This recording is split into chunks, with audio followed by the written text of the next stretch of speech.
Hello लोगोफोर, बे समाव नोंथांखौ आंनि चेनेलाव बरायबाय आरो आंनि खुलुमनायखौ नोंथांनि बे समाव जासिहरबाय।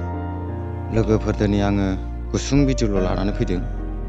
दा जोंनि बे संसारावहाय एबा बे बुहुमावहाय बेबायदिनो हिन्दु खृष्टान होननानै बेबायदिनो गोबां नासयलायनाय जादों गावजों गाव।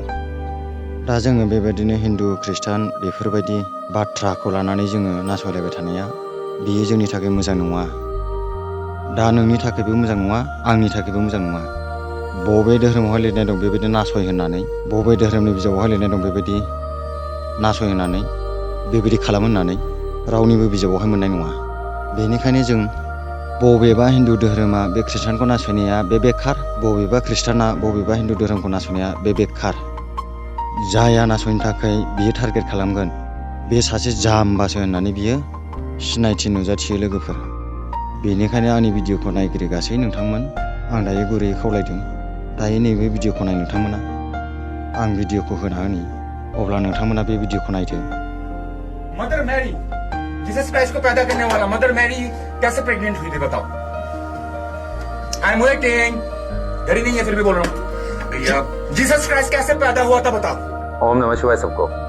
मैं उस फादर से यही तो पूछा था कि जीसस क्राइस्ट का जन्म कैसे हुआ था, उसका जन्म का प्रोसेस बताओ मुझे।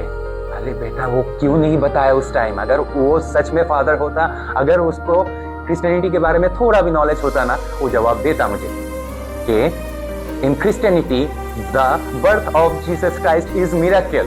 ये चमत्कार है, ये परमात्मा मतलब गॉड का एक चमत्कार है कि जीसस क्राइस्ट एक वर्जिन बर्थ लिया था। मदर मैरी वॉज अ वर्जिन, उसको कोई भी पुरुष ने छुआ नहीं था। अरे ये जवाब देने में क्या दिक्कत थी साला फादर, नकली फादर। तू साला बात को घुमा घुमा घुमा के अपना ही प्रेस्टीज पंचर कर रहा था।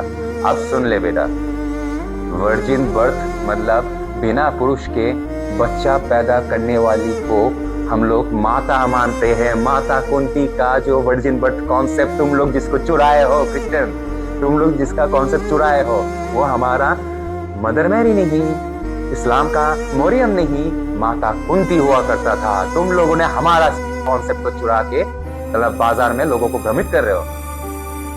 अगर मदर मैरी का जीसस क्राइस्ट को पैदा करना अगर चमत्कार है, हमारा माता कुंती ने 5 पांडव और कर्ण को बोलो शक्तिशाली कौन सा स्क्रिप्चर हुआ, कौन सा धर्म हुआ, कौन सा धर्म ग्रंथ हुआ?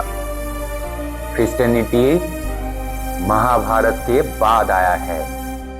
क्रिश्चियनिटी महाभारत के बाद आया है।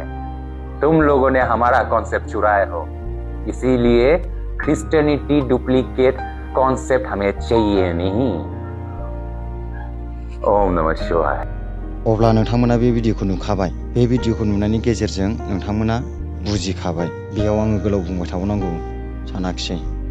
दा लोगोफोर, दिनै बे भिडिअ'आ मा फोरमायदों आरो माबायदि दंथि होदों नङा होमबा?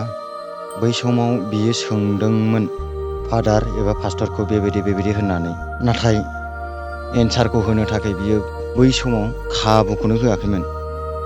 नाथाय बियो दिनैहाय भिडिअ मोनसे लाबोनानै बियो बुंबाय जे बै समावहाय मानो एन्सार होआखैमोन बेबायदि होननानै बियो बुंबाय।